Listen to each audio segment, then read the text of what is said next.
बारामती लोकसभेच्या संसदरत्न लोकप्रिय आणि आपल्या सर्वांच्या ताई सौ सुप्रियाताई सुळे यांच्या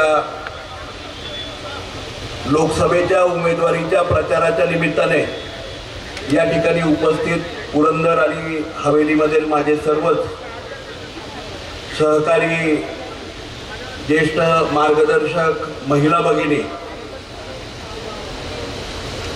त्याचप्रमाणे या प्रचार सभेसाठी या ठिकाणी उपस्थित असलेले आपल्या सर्वांचेच आदरणीय या देशाचे माजी कृषी मंत्री आदरणीय शरदचंद्रजी पवार साहेब, या ठिकाणी आपल्या सर्वांना संबोधित करण्यासाठी या ठिकाणी उपस्थित असलेले आदरणीय शिवसेनेचे नेते आदरणीय संजयजी राऊत साहेब,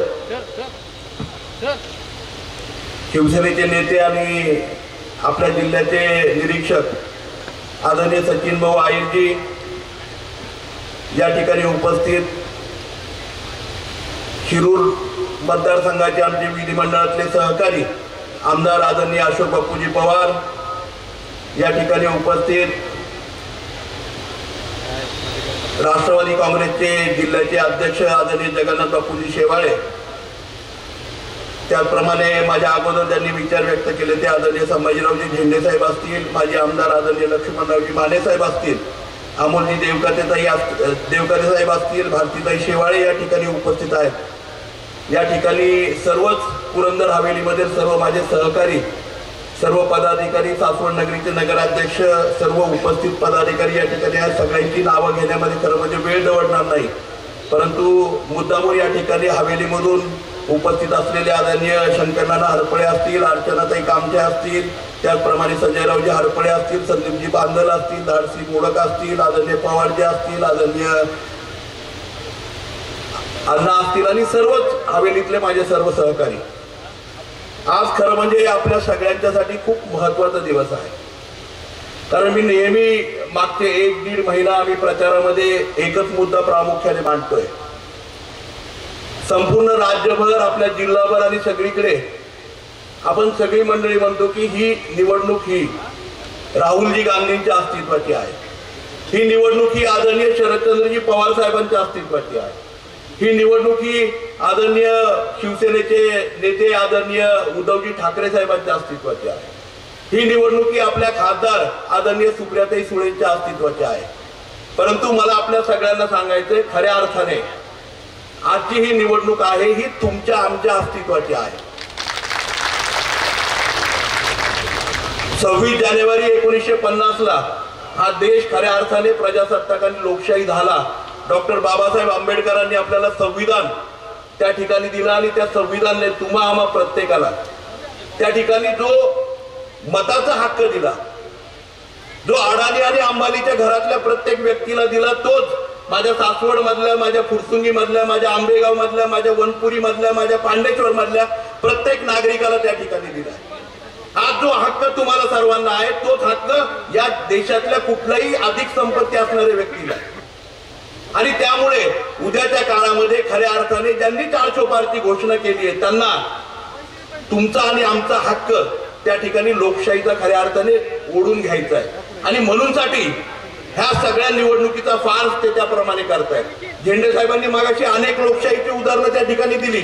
काल परवाचं सुरतचं उदाहरण पण तुम्ही सगळेजण बघताय की सुरतला सुद्धा त्या ठिकाणी एक उमेदवार, त्या ठिकाणी त्या उमेदवाराने 3 अर्ज भरलेले असताना, त्याच्या डमी उमेदवाराने 1 अर्ज भरलेला असताना त्याच्या सूचकांनाच लांबवलं गेलं. आणि विचार करा की त्या सुरत, ज्या सुरतेला छत्रपती शिवाजी महाराजांनी 2 वेळा लुटलं होतं, त्या सुरतेची लोकशाही या मंडळींनी लुटून टाकली. आणि म्हणून छत्रपतींच्या राज्यामधून आपण सगळेजण येतो, ज्यांनी खऱ्या अर्थाने रयतेचं राज्य कसं असतं, रयतेसाठी कसं चालवलं पाहिजे हे दाखवलंय. त्या छत्रपतींच्या राज्यातून तुम्ही आम्ही आलोय. आपल्या सर्वांना शपथ आहे या लोकशाही वाचवण्यासाठी, आपला हक्क वाचवण्यासाठी तुम्हा आम्हा सर्वांना उद्याच्या निवडणुकीला त्या ठिकाणी महाविकास आघाडीच्या, इंडिया आघाडीच्या आपल्या उमेदवार आदरणीय सुप्रियाताई सुळेंच्या पाठीमागे खंबीरपणे उभं राहावं लागणार. आज मला कल्पना आहे या पुरंदर हवेलीमध्ये अनेक प्रश्न त्या ठिकाणी आपल्या सगळ्यांच्या समोर आहे. हवेलीमध्ये जर बघाल तर टॅक्सचा प्रश्न आज खूप मोठ्या प्रमाणावरती आहे. ताई आणि आम्ही एकत्रित असताना 2019ला कोविडच्या काळामध्ये सुद्धा पुण्याच्या दक्षिण भागासाठी दक्षिण पुण्याची योजना ताईंनी त्या ठिकाणी प्रपोज केली होती, सरकारपर्यंत गेली होती, पालकमंत्र्यांच्या शिफारसीतनं ती पुढेपर्यंत गेली. परंतु त्यावेळेस सरकार बदललं आणि आपली गावं काही त्या ठिकाणी पुणे महानगरपालिकेत गेल्यानंतर एमजीपीच्या ऐवजी ती महानगरपालिकेच्या माध्यमातून करायची ठरली. परंतु मागच्या 2.5 वर्षामध्ये पुणे महानगरपालिकेच्या क्षेत्रातली आपली 14 गावं यांच्या टॅक्सचा प्रश्न असेल, पाण्याचा प्रश्न असेल, याच्याबाबत सातत्याने आदरणीय ताई डीपीआरच्या माध्यमातून, केंद्र सरकारच्या अमृत 2च्या योजनेच्या माध्यमातून त्या ठिकाणी सातत्याने पाठपुरावा करतायत. परंतु खऱ्या अर्थाने मागच्या 1.5 वर्षामध्ये, आज जर आपण बघितलं मागच्या 1.5 वर्षामध्ये पुणे महानगरपालिकेच्या त्या 14 गावांचा पुरंदर हवेलीतल्या त्या ठिकाणी कुठल्याही प्रकारे पाण्याचा प्रश्न सोडवण्याचं काम या सरकारने केलं नाही, केवळ थांबवण्याचं काम केलं. तीच परिस्थिती सासवड आणि जेजुरी नगरपालिकेच्या बाबतीमध्ये केली. आज सासवड नगरपालिकेचा नवीन डीपीआर करून जवळपास 144 कोटीचा डीपीआर करून 286 किलोमीटर गावामध्ये लाईन आणि पुन्हा एकदा नव्याने लाईन जी आदरणीय शरदचंद्रजी पवार साहेबांनी 2004 साली त्या ठिकाणी या सासवड नगरीमध्ये नगरपालिकेच्या इमारतीमध्ये त्यावेळेचे तत्कालीन पाणी पुरवठा मंत्री कैलासवासी आर पाटील साहेबांच्या बरोबर बसून या ठिकाणी मंत्रिमंडळाचा निर्णय घेतला आणि सासवड नगरपालिकेला 33 किलोमीटरवरून पाण्याची लाईन आली. आपण त्याचा उल्लेख केला. जेजुरी MIDC ला पाणी आणलं, जेजुरी नगरपालिकेला मानखेडवरनं पाणी आणलं आणि आज या दोन्ही योजना ताईंनी आणि आम्ही त्या ठिकाणी जेजुरी नगरपालिकेसाठी आणि सासवड नगरपालिकेसाठी आणि या 14 गावांसाठी मागणी केली, सातत्याने पाठपुरावा केला.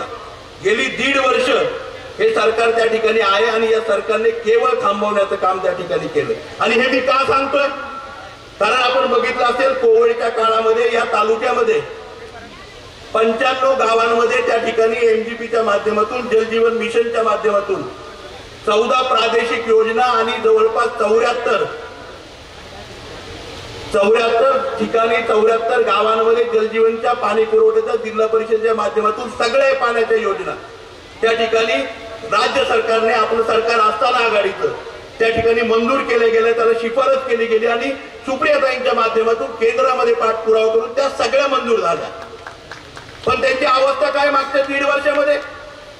आज जर बघितलं तर अख्ख्या पुरंदर तालुक्यातलं तर मी सांगू शकतो, हवेली तालुक्यातलं मी सांगू शकतो, आज सगळ्या जलजीवन मिशनच्या त्या योजनांमध्ये त्या ठिकाणी सगळ्या पाण्याच्या योजनांना एकाच कंपनीचा पाईप फुटतोय, ती गुजरातची. आणि त्याच्यामुळे सगळ्या म्हणजे ह्या योजना मंजूर केल्यात, ह्या योजना आल्यात, ह्या योजनांचं इम्प्लिमेंटेशन सुरू झालंय, पण काही ठिकाणी पाईप विना, काही ठिकाणी कॉन्ट्रॅक्टर विना अक्षरशः या योजना पडून आहेत. आणि आज पुरंदरमध्ये जवळपास 70% गावांमध्ये त्या ठिकाणी प्यायचं पाणी सुद्धा आम्हाला टँकरने पुरवावं लागतं. सप्टेंबर पासून त्या ठिकाणी पाठपुरावा करतोय, ताई असतील, आम्ही असं सातत्याने पाठपुरावा करतोय. टँकरमध्ये सुद्धा अशी एक मोठी प्रोसिजर सुरू केली आहे. बीडीओला ऍप्लिकेशन द्यायचे ग्रामसेवकाने, बीडीओच्या नंतर ते बीडीओनी तहसीलदारांना द्यायचंय, तहसीलदारांनी ते प्रांतांना द्यायचंय, प्रांतांनी ते कलेक्टरला द्यायचंय, कलेक्टरने विभागीय आयुक्तांना द्यायचंय, विभागीय आयुक्तांनी ते आराखड्यात बसतंय का बघायचंय, मग म्हणायचं या तालुक्याला जास्तीचे टँकर आहेत, थोडंसं थांबा. पाणी तर रोजचं लागतं माणसाला.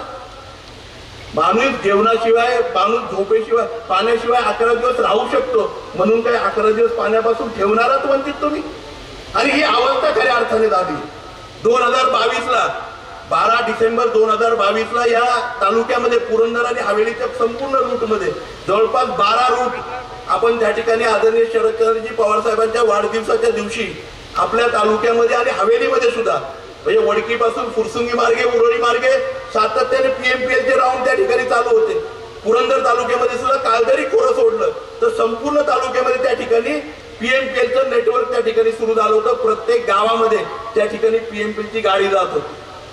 मधल्या काळामध्ये सरकार बदलल्यानंतर का थांबलं याचं कुठलंही कारण त्या ठिकाणी नाहीये. जे रूट चालू होते, जेजुरीकरांना अनुभव आहे, निरेची तर गाडीच बंद केली, बीडची तर गाडीच बंद केली. आणि ह्या सगळ्या गोष्टी मी का सांगतोय आपल्या सर्वांना पोटतिडकीने माहितीये, कारण गेल्या 1.5 वर्षामध्ये राज्य सरकारने आणि गेली 10 वर्ष केंद्र सरकार केवळ आणि केवळ विकास थांबवायचं काम करते, विकास करायचं काम नाही करत आहे. आणि म्हणून आज त्यांना जर बघायला गेलं तर त्यांना पुन्हा एकदा आपल्याला त्या गरिबीच्या खाईमध्ये, गरिबीच्या ह्याच्यामध्ये आपल्याला लोटायचंय. आपल्याला त्यामध्ये कुठल्याही प्रकारचं आपल्या मुलांच्या शिक्षणाच्या बाबतीत पण तीच परिस्थिती आहे. आज जवळपास 72,000 शाळा त्यांना संपूर्ण राज्यामध्ये बंद करायच्यात. ज्या शाळा महाविकास आघाडीच्या काळामध्ये काँग्रेस, राष्ट्रवादी काँग्रेस, शिवसेना, उद्धवजी ठाकरे साहेबांच्या काळामध्ये उभ्या राहिल्या, गेल्या 70 वर्षामध्ये त्या ठिकाणी उभ्या राहिल्या, त्या शाळा बंद करायच्यात. उद्या मला सांगा 6 वर्षाचा मुलगा, 8 वर्षाचा मुलगा, आपल्या मांडरच्या शिंदेवाडीवरचा मुलगा असेल किंवा काळदरी खोऱ्यातल्या कुठल्या तरी वाडीवरचा मुलगा असेल, तो मुलगा काही शाळेला पर्यंत येणार आहे? तो मुलगा काही त्या ठिकाणी वाघापूरला चौफुल्यावरती शाळेला येणार आहे? आज त्या ठिकाणी ह्या शाळा, प्राथमिक शाळा उभ्या राहिल्या, त्याचं कारण आहे त्या ठिकाणी शिक्षण उपलब्ध झालं पाहिजे. आणि म्हणूनसाठी मला आपल्या बोलण्यासारख्या खूप साऱ्या गोष्टी आहेत. आज आपल्याला आदरणीय पवार साहेबांचे विचार ऐकायचे, ताईंचे विचार ऐकायचे, आदरणीय त्या ठिकाणी राऊत साहेबांचे विचार ऐकायचे. त्यामुळे मला आपल्या सगळ्यांना कळकळीने सांगायचं, आज जर तुम्ही एकूण आराखडा बघितला, आज टॅक्सच्या बाबतीमध्ये तीच परिस्थिती हवेलीच्या. आज फुरसुंगी आणि उरळी, मी तर मध्ये भाषणामध्ये सांगितलं, फुरसुंगी आणि उरळी साहेब चंद्रावरती आहे का काही माहित नाही, हे मी विधिमंडळामध्ये भाषण केलं. त्याला साधा उल्लेख सरकारला करता आला नाही, कारण आज फुरसुंगी आणि उरळी गावं अशी आहेत की ज्या गावांमध्ये ना ग्रामपंचायत आहे, ना नगरपालिका आहे, ना महानगरपालिका आहे, त्याला कोणच नाहीये. आणि राऊत साहेब, त्यामुळे फुरसुंगीला मला साधा आमदार निधी सुद्धा टाकता येत नाही, हे दुर्दैव आहे आमचं. आज केवळ फुरसुंगीला जर निधी टाकायचं म्हटलं तर तो नगरविकासचा टाकावा लागतो, याच्या व्यतिरिक्त कुठलाही आमदार निधी टाकता येत नाही. अशी अवस्था फुरसुंगी आणि उरळीकरांची त्या ठिकाणी या सरकारने करून ठेवली. कुठलाही निर्णय नाही. पाण्याच्या बाबतीमध्ये पाण्याची योजना झाली, आज 50 लाख लिटर पाणी. आज फुरसुंगीला मोठेपणा सांगतो यांनी केलं म्हणून 50 लाख लिटर पाणी तिथे शिल्लक राहतंय. त्याला कनेक्शन देता येत नाही. का कनेक्शन देता येत नाही? तिथे स्थानिक स्वराज्य संस्थाच उपलब्ध नाही. त्यामुळे फुरसुंगीकरांना वस्त्यांमध्ये, त्या ठिकाणी फुरसुंगीकरांच्या सोसायट्यांमध्ये पाण्याचं कनेक्शन देता येत नाही. आणि ही थोपवणारी माणसं आहेत. यांना विकास नकोय, यांना फक्त तुम्हाला आम्हाला थांबवायचंय. एसटी स्टँडच्या बाबतीमध्ये तेच आहे. मला सांगायची गरज नाही कुठे कुठे किती मोठी मोठी एसटी स्टँड उभी राहतात, परंतु आमच्या पुरंदरला 100 एसट्यांची मागणी गेली. मी 1.5 वर्ष त्या ठिकाणी करतोय सरकारच्या समोर. आज सासवडच्या डेपोमध्ये फक्त 28 एसट्या राहिल्यात पुरंदरच्या डेपोमध्ये. त्याही सगळ्या एसट्यात ना 1.5 लाख किलोमीटर पेक्षा जास्तीच आहेत. काय मागणी हो? क्षुल्लकशी विकासाला काही लागत नाही. सुप्रियाताईंनी आम्ही एकत्रितपणे निर्णय घेतला. मल्हार नाट्यगृह साहेब त्या ठिकाणी आज जसं आचार्यात्रे सभागृह सासवडला जेजुरीमध्ये उभं राहतंय, जून पर्यंत त्या नाट्यगृहाचं काम पूर्ण होतंय. आज आप्पासाहेब लांडगेंचं सभागृह सासवडला आणखी एक होतंय. अण्णाभाऊ साठेंचं सभागृह सासवडला होतंय. आज जेजुरीला त्या ठिकाणी छोट्याशा याच्यामध्ये आज बघितलं गेस्ट हाऊस असेल, ताईंनी सुंदरपणे बनवलेलं रेल्वे स्टेशन असेल, अशा कितीतरी योजना आहेत. आज काय झालंय माहिती का? आज ही मंडळी केवळ पैशाच्या गप्पा मारतात. आजही काय करतायत? आमच्या जवळचे 4 लोक घेऊन गेले, काय म्हटलं? खूप पैसे देणार आहेत. बरोबर ना? खूप पैसे देणार आहेत. काही मंडळींनी काय सांगितलं? बूथला 10 लाख रुपये देणार आहे, 4 लाख रुपये वाटायचे, 6 लाख रुपये ठेवायचे खिशात, 2-2 कोटी रुपयाचे कॉन्ट्रॅक्ट देणार. अरे कॉन्ट्रॅक्ट लोकांची कामं करण्यासाठी असतात, पैसे खाण्यासाठी नसतात ना.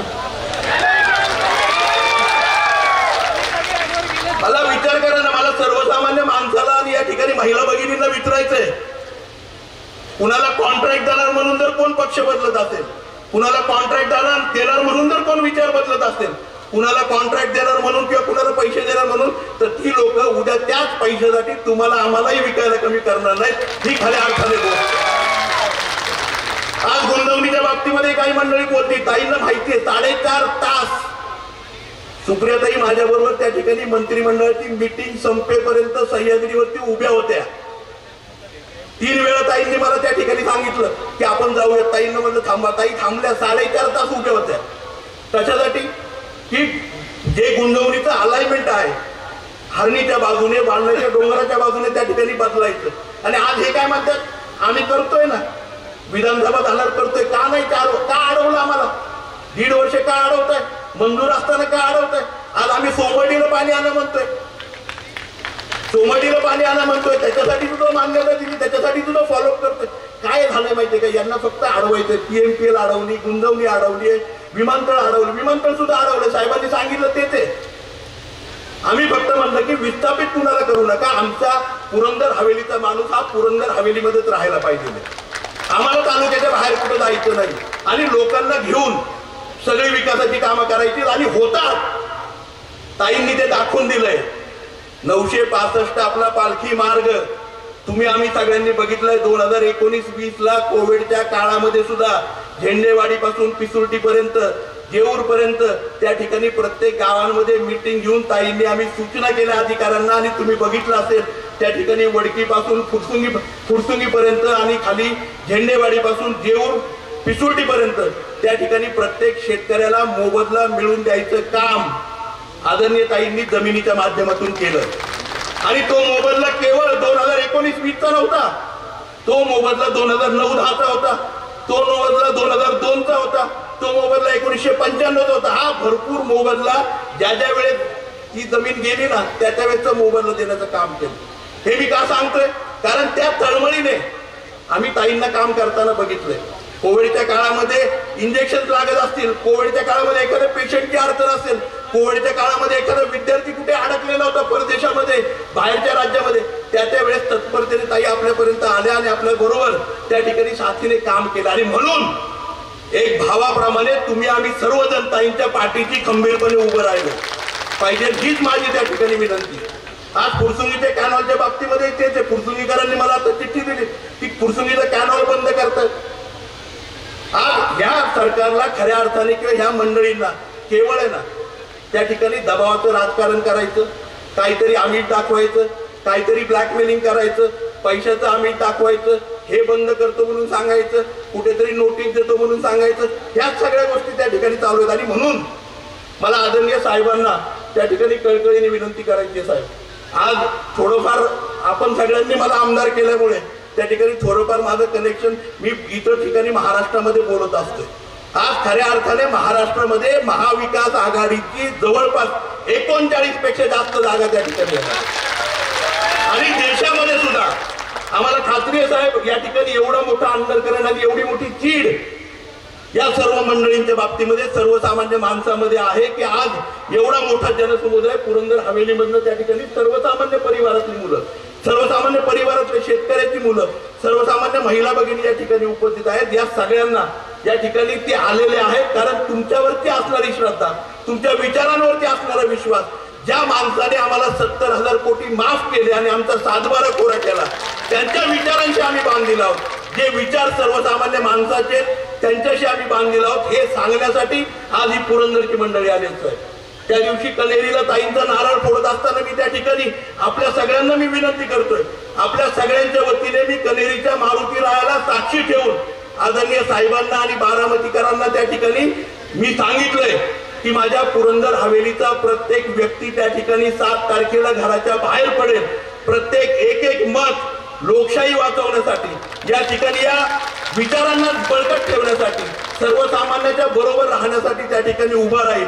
आणि उद्याच्या 7 तारखेला आपल्या खासदार आदरणीय सुप्रियाताई सुळे यांच्या समोरचं जे चिन्ह आहे, तुतारी वाजवणारा माणूस, मशीनवरती 3 नंबर अनुक्रमांकाला हे चिन्ह आहे, तुम्ही आम्ही सगळ्यांनी लक्षात ठेवायचंय. आणि त्या चिन्हासमोरचं बटन दाबून आपण सगळ्यांनी सुप्रियाताईंना बहुमताने निवडून द्यायचंय. आणि तुमच्या सगळ्यांच्या वतीने, तुमच्या सगळ्यांच्या पुरंदर आणि आपा हवेलीच्याही वतीने मी सगळ्यांच्या वतीने शब्द दिला. हा शब्द संजय जगतापांचा नाहीये, हा शब्द काँग्रेसचा नाहीये, हा शब्द केवळ शरदचंद्रजी पवार साहेब राष्ट्रवादी गटाचा नाहीये, हा शब्द केवळ आप पक्षाचा नाहीये, हा शब्द केवळ उद्धवजी ठाकरे साहेबांच्या त्या ठिकाणी शिवसेना पक्षाचा नाहीये. तर हा शब्द जो आहे तो पुरंदर हवेलीतल्या सर्वसामान्य कुटुंबातल्या प्रत्येक व्यक्तीच्या वतीने मी त्या ठिकाणी आपल्या सर्वांच्या वतीने दिलाय. आणि म्हणून मला आपल्या सगळ्यांना सांगायचंय, आपण सगळ्यांनी हात वरती करून साहेबांना त्या ठिकाणी शपथ घ्यावी की उद्याच्या 7 तारखेला त्या ठिकाणी 50,000 पेक्षाही जास्त मताधिक्य आम्ही सुप्रियाताईंना त्या ठिकाणी देऊ. हीच विनंती या ठिकाणी करतो, आपल्या सगळ्यांना विनंती करतो. उद्यापासूनचे 9 दिवस तुम्ही आम्ही सगळ्यांनी त्या ठिकाणी सुप्रियाताईंना द्यायचे आणि 9 दिवस द्यायचे. जून मध्ये कुठल्याही परिस्थितीमध्ये केंद्रामध्ये इंडिया आघाडीचं सरकार आहे आणि निश्चितपणे ज्या मुहूर्तावरती तुम्ही मंडळींनी मला आमदार म्हणून निवडून दिलंय ना, आता पुन्हा एकदा मला वाटतं 10-15 जूनला 5वा मुख्यमंत्री आणि 5वा उपमुख्यमंत्री पण आपल्याला बघायला मिळणार आहे. त्यावेळेस स्वतःही मला एक विनंती करायची आहे, राऊतसाहेब आपल्याला विनंती करायची आहे, साहेबांना विनंती करायची आहे की त्यावेळेस ही जी पुरंदरची आमची कामं आहेत आणि पुरंदरचे काही लबाड आहेत यांना ठीक करायचं काम आणि ही कामं आमची सगळी मार्गी लावायचं काम तुम्ही सगळ्यांनी करावं एवढी नम्रपणे विनंती करतो. पुन्हा एकदा तुतारी वाजवणारा माणूस याच्यापर्यंत तुम्ही आपल्या प्रत्येक मित्र परिवाराच्या वतीने, नातेवाईकांच्या वतीने, पै पाहुण्यांच्या वतीने प्रत्येकाने घरातून बाहेर पडून उद्यापासून या पुरंदर हवेलीमध्ये प्रत्येक घरापर्यंत, प्रत्येक माणसापर्यंत आपल्याला पोहोचायचंय एवढीच विनंती करतो. तुतारी वाजवणारा माणूस सुप्रियाताई 3 नंबर हा आपण लक्षात ठेवा एवढीच विनंती करतो आणि बहुमताने आपण ताईंना निवडून देऊ हाच विश्वास या पवित्र पालखी तळावरती आदरणीय साहेबांना मी पुन्हा एकदा देतो आणि माझे 2 शब्द संपवतो.